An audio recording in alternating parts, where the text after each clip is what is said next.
हिंदी में यूपीएससी की तैयारी से संबंधित प्रोग्राम्स को देखने के लिए सब्सक्राइब करें स्टडी IQ IAS हिंदी। नमस्कार, स्टडी IQ IAS हिंदी में आप सभी लोगों का बहुत बहुत स्वागत है। मेरा नाम है विरत दुबे। दोस्तों, स्टडी IQ ने आप सभी लोगों के लिए प्रीलिम्स की इंपॉर्टेंस को ध्यान में रखते हुए प्रीवियस ईयर क्वेश्चंस को सॉल्व कराने की प्रक्रिया शुरू की थी। इसमें आप पॉलिटी के PYQ देख चुके हैं और अभी वो क्लासेस जारी हैं। इसके अलावा आपको हिस्ट्री की क्लासेस भी मिली थी, जिसमें एंशिएंट और मिडिवल इंडियन हिस्ट्री की PYQ सीरीज आपने देखी। पिछले 10 सालों के PYQ को कवर करने के लिए अब मैं आपके सामने उपस्थित हूं, जिसमें हम लोग आधुनिक भारत के इतिहास टॉपिक वाइज पिछले 10 सालों के जो प्रश्न हैं उनको कवर करेंगे। तो ये आपके प्रीलिम्स की तैयारी के लिए बहुत महत्वपूर्ण हो सकते हैं, इसलिए इसको गौर से देखिएगा। मैं आपके सामने प्रश्न प्रस्तुत करूंगा, जैसा पूछा गया है ठीक वैसा ही, और आपको थोड़ा सा समय दूंगा। मैं चाहूंगा कि आप लोग भी इसमें अपना रिप्लाई करें, और जितना हेल्दी डिस्कशन आप यहाँ पर रखेंगे उतना ही आगे की क्लासेस में और इनको मैं हेल्दी डिस्कशंस के पार्ट पे रखूंगा। अभी आपके ऊपर है कि आप कितना बेहतरीन तरीके से इसमें अपना पार्टिसिपेशन करते हैं। इसको आप टेस्ट की तरह भी दे सकते हैं। मैं क्वेश्चन आपके सामने रखूंगा, आप कमेंट सेक्शन में कमेंट करके प्रश्न का उत्तर मुझे बताइएगा। जब ये सेशन चल रहा होगा तो मैं उस समय आप लोगों के कमेंट्स पढ़ रहा होऊंगा, इस बात का आप यकीन रखेंगे। ठीक है, तो चलिए 10 साल के प्रीलिम्स PYQ सीरीज की शुरुआत करते हैं। आज का टॉपिक है यूरोपियों का आगमन एवं ब्रिटिश साम्राज्य का विस्तार, यानी 2 टॉपिक्स हम कवर करेंगे। 2 टॉपिक में पहला टॉपिक जो है वो यूरोपियों के आगमन का है। फर्स्ट टॉपिक जो है वो किसका है? वो यूरोपियों के आगमन का है। ये पहला चैप्टर भी है। इसके अलावा ब्रिटिश साम्राज्यवाद जो है उसका विस्तार हुआ। इस 2 टॉपिक्स को हम लोग यहां पर कवर कर रहे होंगे। आगे बढ़ने से पहले मैं आपको बता दूं, अगर आप 2025, 2026 या 2027 में से किसी भी वर्ष के लिए अपने आप को टारगेट कर रहे हैं, ये एक ऐसे समय पे आप खड़े हैं जिस समय इसकी तैयारी के सबसे क्रूशियल टाइम्स हो सकते हैं। मतलब जैसे 2025 के लिए अगर हम बात करें तो आज अगर आप बैच नहीं लेते हैं, अभी अगर आप बैच नहीं लेते हैं, तो फिर 2025 के लिए बिल्कुल देर हो जाएगी। फिर आपके लिए 2025 किसी काम का नहीं है। So this is a fast track batch आपके लिए उपलब्ध है। थोड़ी बहुत जानकारी अगर आपको है बेसिक्स की तो ही आप ये बैच लीजिएगा, अदरवाइज मत लीजिएगा। अगर आप 2026 और 27 को चुनना चाह रहे हैं और डेडिकेशन के साथ 1.5 साल में तैयारी कंप्लीट करना चाहते हैं तो 2026 बेस्ट होगा आपके लिए। आप जरूर 2026 के लिए प्रिपेयर कीजिए। और अगर आप आराम से अभी जैसे हो सकता है ग्रेजुएशन के 2nd ईयर में हो आप या 3rd ईयर में हो आप, तो आपके लिए सबसे बेस्ट बैच जो है वो ये वाला है। आप इसे लीजिए, लॉन्ग टर्म बैच है और सभी में आपको बेहतरीन क्लासेस प्रदान की जाती हैं। लाइव क्लासेस के तौर पर अगर हम देखें तो आपको जीएस की 10 घंटे जीएस की 1000 से ज़्यादा घंटे की क्लासेस आपको इसमें उपलब्ध रहेंगी। इसके अलावा आपको CSAT की भी क्लासेस मिलेंगी लाइव, और करंट अफेयर्स की भी लाइव क्लासेस मिलेंगी। सिलेक्शन बॉक्स आपको प्रदान किया जाएगा। किताबें आपको अलग से खरीदनी नहीं है। न प्री की तैयारी के लिए अलग से कोई कोर्स खरीदना है, न मेंस की तैयारी के लिए कोई कोर्स खरीदना है। सब कुछ केवल एक बैच में उपस्थित है, केवल और केवल ऑप्शनल को छोड़ करके। एक चीज की गारंटी मैं दे सकता हूं, अगर इन बैचेस को परचेज करते समय अगर आप ऑप्शनल भी लेते हैं, तो अगर आप अलग से ऑप्शनल परचेज करेंगे और अगर इसके साथ ऑप्शनल परचेज करेंगे तो दोनों के अमाउंट में तकरीबन 3000 से 5000 का अंतर आएगा। तो 3 से 5000 की एक्स्ट्रा छूट आपको जरूर मिल जाएगी अगर आप एक साथ परचेज करना चाहते हो, तो ये हो सकता है। एक और सबसे शानदार खबर आपके लिए ये है कि कल यानी 9 अक्टूबर से शाम 6 बजे दिलीप सर आपके लिए लेकर के आने वाले हैं PIB डेली प्रोग्राम। ये प्रोग्राम आपका सोमवार से शुक्रवार शाम 6 बजे आपको प्रदान किया जाएगा। इसमें प्रतिदिन की डेली की जो PIB की खबरें हैं जो बहुत महत्वपूर्ण होती हैं और ये बहुत रिलायबल सोर्स माना जाता है। तो यहां से UPSC के बहुत सारे क्वेश्चंस आ चुके हैं पहले भी, तो उस पॉइंट ऑफ व्यू से पूरी डिटेल इंफॉर्मेशन के साथ आपको ये शाम को 6 बजे बैच मिलेगा। आप लोग इससे जुड़ना ना भूलिएगा। चलिए, अब पहला प्रश्न आपके सामने आ चुका है, आप इसे पढ़ें और इसका उत्तर देने का हमको प्रयास करें जल्दी से। देखिए, लिखा हुआ है भारतीय इतिहास के संदर्भ में निम्नलिखित कथनों पर विचार कीजिए। पहला प्रश्न, आप लोगों के आंसर आने शुरू हो जाने चाहिए। फटाफट से आप पढ़िए और आंसर जो है वो आप देना शुरू कर दीजिए। कह रहा है, डच लोगों ने पूर्वी क्षेत्रों में गजपति शासकों द्वारा प्रदान की गई जमीनों पर अपनी फैक्ट्रियां, गोदाम स्थापित किए। अल्फोंसो दी अल्बुकर्क ने बीजापुर सल्तनत से गोवा को छीन लिया था। अंग्रेजी ईस्ट इंडिया कंपनी ने मद्रास में विजयनगर साम्राज्य के एक प्रतिनिधि से पट्टे पर ली गई जमीन के एक प्लॉट पर फैक्ट्री स्टैब्लिश की थी। अब आपको बताना है उपयुक्त में से कौन सा या कौन से कथन सही हैं। अब देखिए, पहला जो स्टेटमेंट दिया है वो डचेस से संबंधित है, ठीक है। दूसरा जो स्टेटमेंट है ये पुर्तगालियों से संबंधित है, पुर्तगाली जो है उनसे संबंधित है। और तीसरा जो है वो अंग्रेजों से संबंधित है, क्योंकि अंग्रेजी ईस्ट इंडिया कंपनी की बात यहां पर लिखी हुई है। तो तीन शासकों की, तीनों यूरोपियों के आगमन के जो चैप्टर है उसमें हम लोग तीनों के बारे में पढ़ते हैं। इस प्रश्न का उत्तर देने के लिए डच कब भारत आए और गजपति शासक जो हैं क्या उस समय शासन कर रहे थे, इसका अगर आंसर आपको मालूम है, ये दोनों का सेम टाइम अगर है तो आप कहीं ना कहीं इसको मैच कर सकते थे। देखिए, गजपति शासक जो हैं वो आपको 15वीं से 16वीं शताब्दी के बीच दिखाई देंगे। जब हम 15वीं से 16वीं शताब्दी के बीच इनको देख रहे हैं, 15 to 16 सेंचुरी के बीच अगर हम देख रहे हैं गजपति शासकों को, तो डचेस क्या 15वीं से 16वीं शताब्दी के बीच भारत आए? ऐसा तो नहीं है। डचेस जब भारत आए हैं उस समय तो इनका शासन खत्म हो चुका है, ठीक है। उस समय गजपति शासक जो है उनका शासन क्या हो चुका है? समाप्त हो चुका है। तो ये आपका सही आंसर नहीं है। फिर कह रहे हैं अल्फांसो दी अल्बुकर्क ने बीजापुर सल्तनत से गोवा को छीन लिया था। ये बात बिल्कुल सही है। गोवा को छीनने का काम जो है अल्फांसो दी अल्बुकर्क ने बीजापुर सल्तनत से किया था। यहां पर उसने अपना एक बढ़िया व्यापारिक केंद्र स्टैब्लिश किया और अपने सेंटर के तौर पर इसको स्टैब्लिश कर लिया।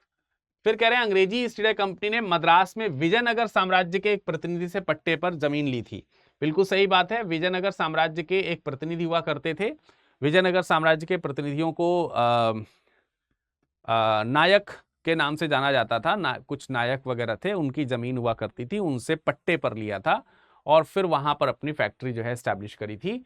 ये बात बिल्कुल सही है। तो ये दो स्टेटमेंट आपके बिल्कुल सही है। कौन कौन से? सेकंड और थर्ड। तो करेक्ट आंसर आपका, अगर आपने ऑप्शन नंबर बी दिया है तो आपका आंसर बिल्कुल सही है। एक्सप्लेनेशन में आइए देख लेते हैं। देखिए 1605 के आसपास आप देख रहे हैं कि आंध्र प्रदेश में इन्होंने स्थापित किया, मसूलीपट्टनम में डचों ने अपनी फैक्ट्री स्टैब्लिश करी है।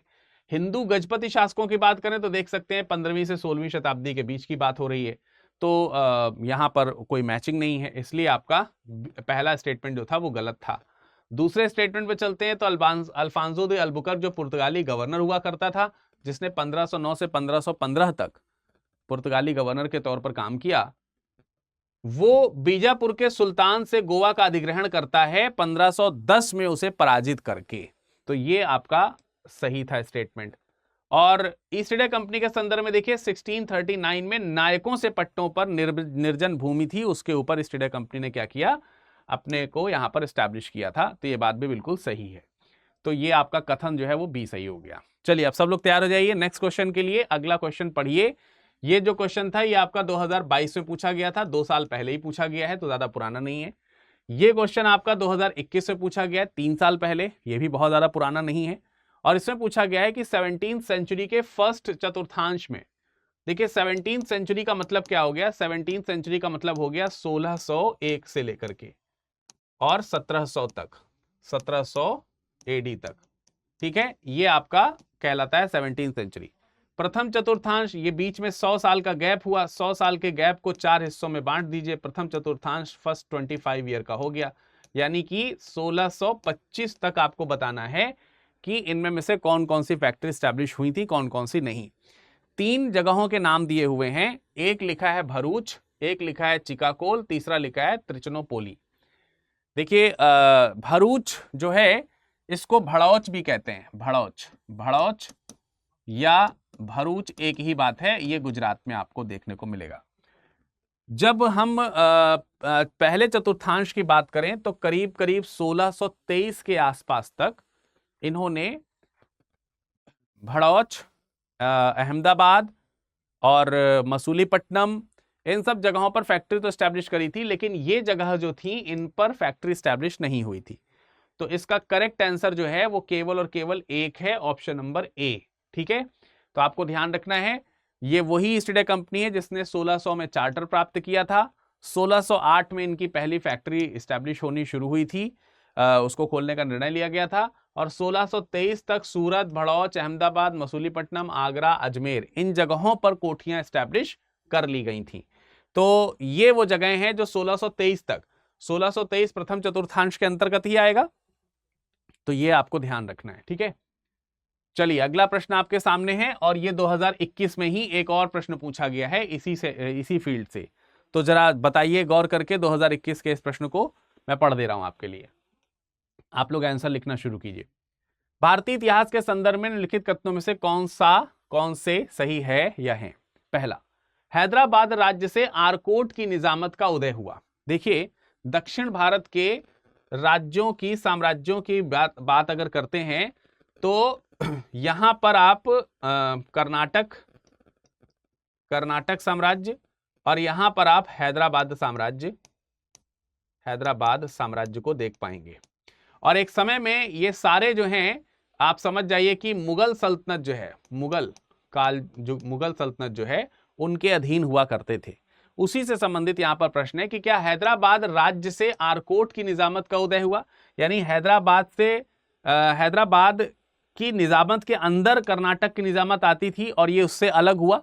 तो ये पर्टिकुलर टॉपिक आपको पढ़ने को मिलेगा जब आप पढ़ते हैं मुगलों का पतन, जब आप ये टॉपिक पढ़ रहे होते हैं, डिक्लाइन ऑफ मुगल्स जब पढ़ रहे होते हैं, उसी समय में एक संबंधित टॉपिक आपको और पढ़ने को मिलता है, वो होता है क्षेत्रीय राज्यों का उदय। क्षेत्रीय राज्यों का उदय। और जिस समय क्षेत्रीय राज्यों के उदय में दक्षिण भारत की बात करते हैं तो उस समय कर्नाटक और हैदराबाद की बात जरूर होती है। उस समय कर्नाटक की राजधानी आरकोट हुआ करती थी, उसी की बात यहां पर ये करी जा रही है। दूसरा कह रहे हैं विजयनगर साम्राज्य से मैसूर राज्य का उदय हुआ। मैसूर वाला राज्य वही वाला राज्य है जिसमें आपने दो शासकों के नाम सुने होंगे, टीपू सुल्तान, लेकिन टीपू सुल्तान से पहले हैदर अली और इन्हीं का बेटा टीपू सुल्तान, ये उनकी जगह की बात हो रही है। फिर कह रहे हैं रुहेलखंड राज्य का गठन अहमद शाह दुर्रानी द्वारा अधिकृत राज्य क्षेत्र में हुआ था। अहमद शाह दुर्रानी, इसको दुर्रे दुर्रानी की उपाधि दी गई थी। ये कोई और नहीं है, अहमद शाह अब्दाली है, अहमद शाह अब्दाली। तो बहुत सारे लोग इसे पहचान नहीं पा रहे हैं इसीलिए। और रुहेलखंड राज्य के गठन की बात कर रहे हैं तो ये भी जो है क्षेत्रीय राज्यों के उदय की बात करता है। ये भी वो इलाके थे जो मुगलों से फ्री होकर के एस्टैब्लिश हुए थे। रुहेलखंड वाले बरेली और अली के आसपास का जो इलाका था उसकी बात यहां पर करी जा रही है। तो भाई देखिए, हैदराबाद से आरकोट का निजामत का उदय हुआ, यह सही नहीं है। हैदराबाद और आरकोट जो हैं ये सब मुगल सल्तनत के अधीन हुआ करते थे, ये सब मुगलों के अधीन थे, उससे स्वतंत्र होकर के। ये एक अलग बात है कि हैदराबाद पर आरकोट की निगरानी रहती थी, लेकिन ये जिसको बोलते हैं ना, जिसको हम ये कहें कि सुप्रीमेसी जो है, सुप्रीमेसी से हम स्वतंत्र होते हैं, तो सुप्रीमेसी मुगल्स की हुआ करती थी, तो ये मुगलों से स्वतंत्र हुए हैं, हैदराबाद से नहीं। तो ये स्टेटमेंट देखने में लगता है कि ये सही होगा, पर ये सही नहीं है, ठीक है। दूसरा कह रहे हैं विजयनगर साम्राज्य से मैसूर का उदय हुआ। तो दूर दराज में अगर आप देखेंगे तो हाँ ऐसा है, क्योंकि विजयनगर साम्राज्य का जब पतन हुआ उसके खंडहरों पर ही, उसी के अवशेषों पर ही जो दूसरे हिंदूवादी साम्राज्य जैसे वाडियार राजवंश का एस्टैब्लिशमेंट हुआ था। तो वाडियार राजवंश के शासक हुआ करते थे चिक्का कृष्णदेव, उन्हीं को पराजित करके, उन्हीं को हटा करके टीपू सुल्तान ने मैसूर राज्य का उदय किया था। तो ये वाला स्टेटमेंट आपका क्या है, सही है। रुहेलखंड राज्य का गठन जो है वो अहमद शाह दुर्रानी द्वारा अधिकृत क्षेत्र में हुआ था। इसका मतलब ये कहना चाह रहे हैं कि जब अहमद शाह अब्दाली का आक्रमण हुआ, उसने जो भारत के हिस्से कब्जे किए और जब यहां से चला गया उसके बाद ये सब चीजें हुई, तो ऐसा नहीं है, ये तो बहुत बाद में इसका आक्रमण हुआ है, इसका आक्रमण तो बहुत बाद में हुआ है। तो ये स्टेटमेंट भी क्या है आपका, गलत है। तो ये स्टेटमेंट गलत है, ये स्टेटमेंट गलत है। कूट का प्रयोग करके सही उत्तर देना है। तो बताइए, केवल दूसरा सही है, ऑप्शन नंबर बी जिन लोगों ने आंसर दिया है वो सही है।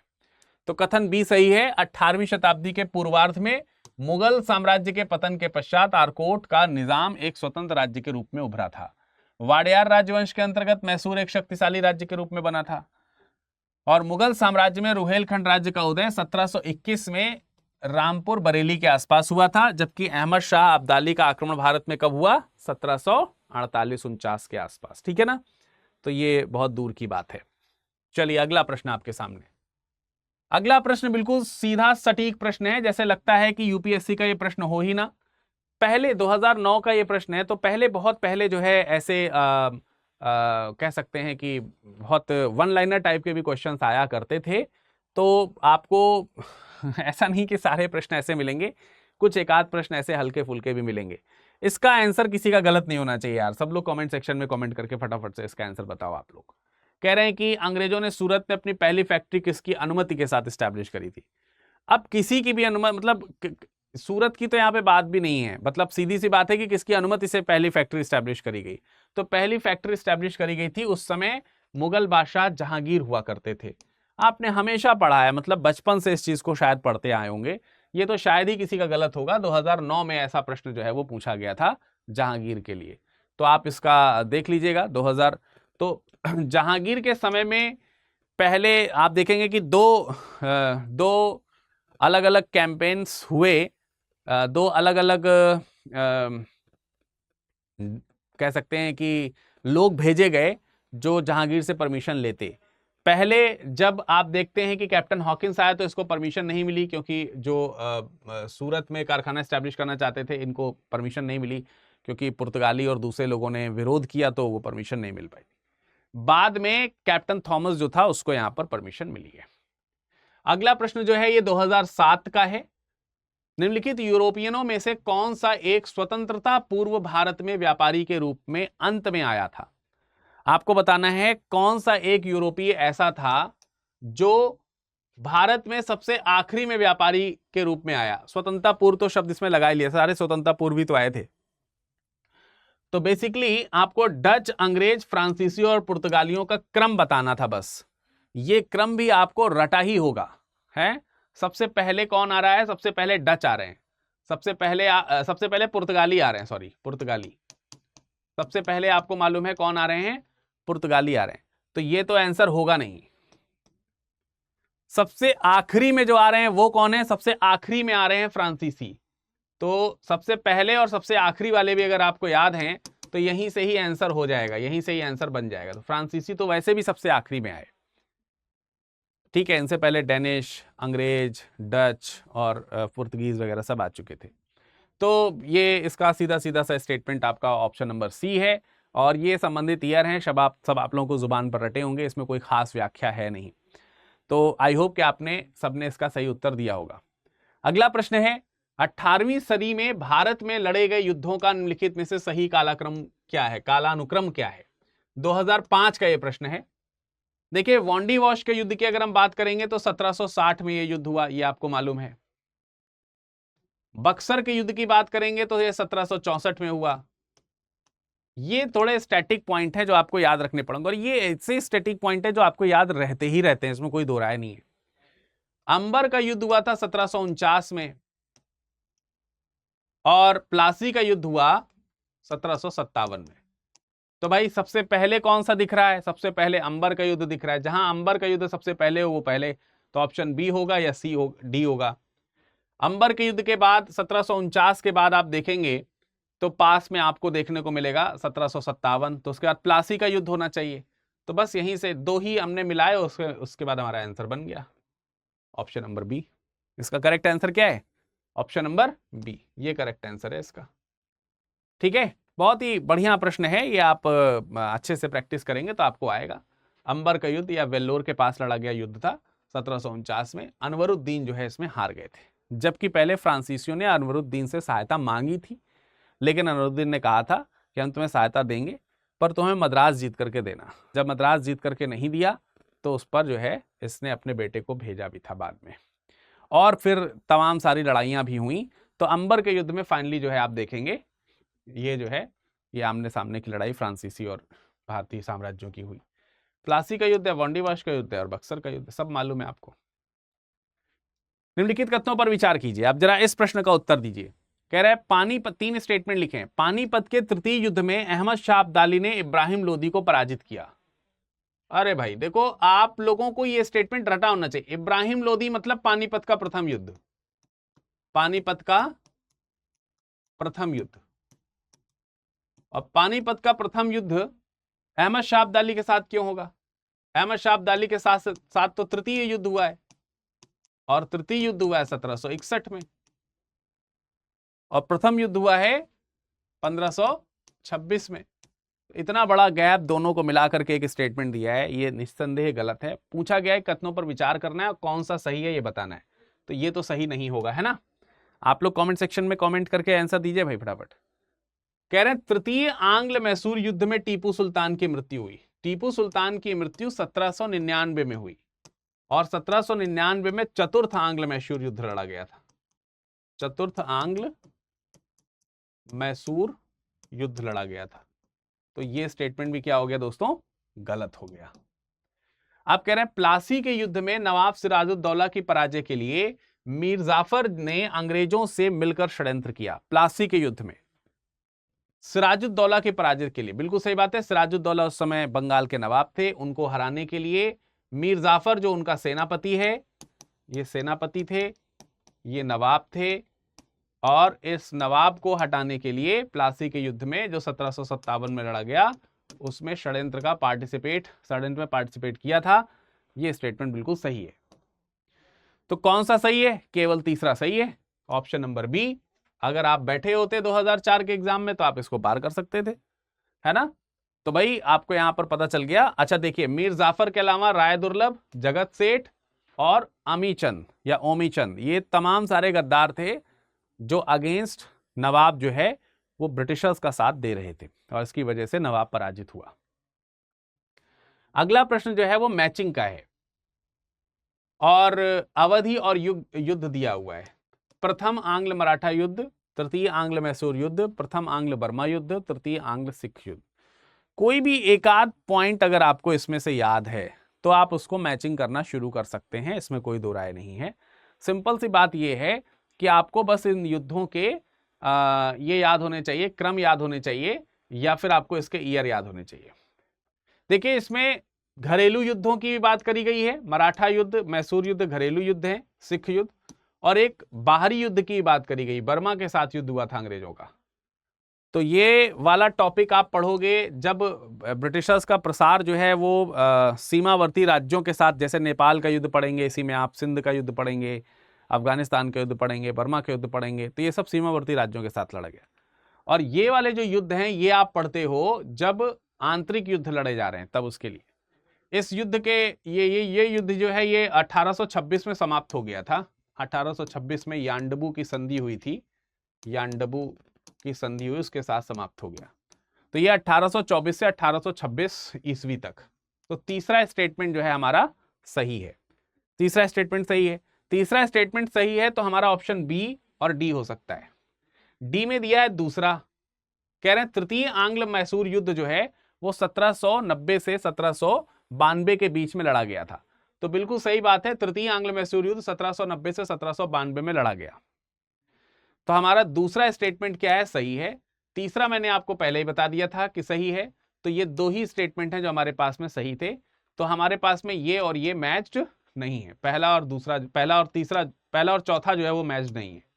तो दूसरा भी सही है और तीसरा भी सही है। तो हमारा आंसर कौन सा हो जाएगा, ऑप्शन नंबर डी। ठीक है, अब आप यहां पर ईयर देख सकते हैं। प्रथम आंग्ल मैसूर युद्ध जो है, आंग्ल मराठा युद्ध जो है वो 1775 से 82 के बीच में लड़ा गया।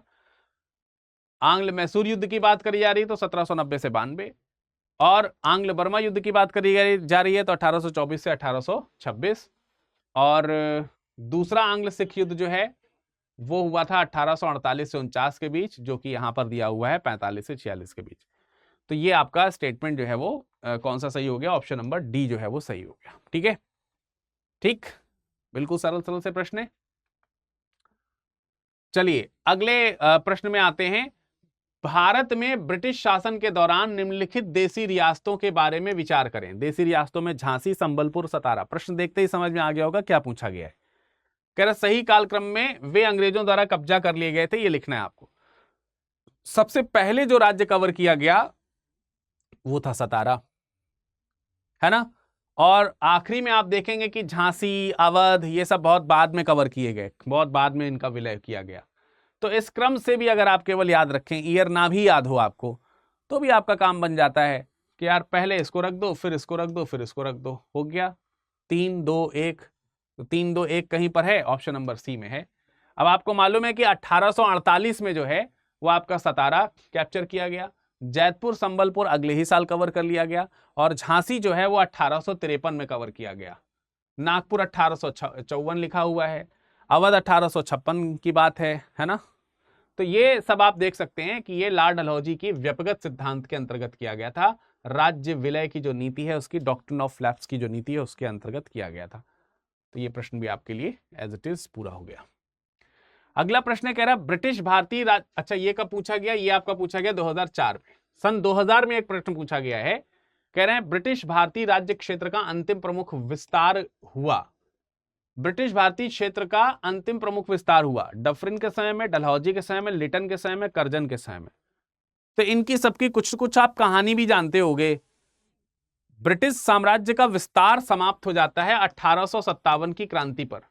1857 की जो क्रांति है जब ये हुई तो भारतीय क्षेत्र में उनका विस्तार खत्म हो गया, क्योंकि उसके बाद तो ब्रिटिश क्राउन एस्टैब्लिश हुआ और उन्होंने जो भारत में रियासतें थीं उनसे कहा कि आपकी रियासत एज इट इज चलेगी भारतीय महारानी के ताज के अधीन।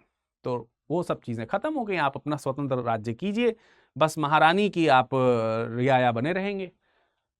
तो ये डलहौजी था जब एक्सपेंशन चरम पर पहुंचा, और उसी की राज्य की विलय की जो नीति थी जिस पर पिछला प्रश्न आपने देखा जो पूछा गया था, वो वही अंतिम शासक हुआ। उसके बाद तो 1857 की क्रांति हो गई। तो इसका correct answer option number B है।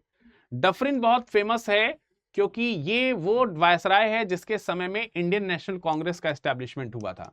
ये आप चीज ध्यान रखिए, कभी कभी क्वेश्चन जो है वो पूछा जाता है। कर्जन अर्जन को तो सब जानते होंगे, लिटन को, है ना। तो ये कुछ प्रश्न थे जो मैंने आप लोगों को यहां पर बताए, जो 2 चैप्टर से पूछे गए थे। टॉपिक वाइज मैं आपको कवर करा रहा हूं, तो ये 2 टॉपिक के यही कुछ प्रश्न थे जो मैंने आपको यहां पर बताए। आगे हम और अगले टॉपिक के ऊपर डिस्कशन करेंगे। मंगलवार है आज, ठीक है, मंगलवार है आज। तो मंगलवार, बृहस्पतिवार,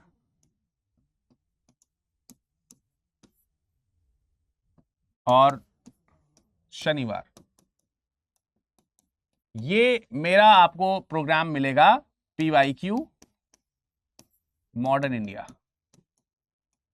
ठीक है, PYQ मॉडर्न इंडिया आपको मिल रहा होगा, तो इसको आपको देखना है।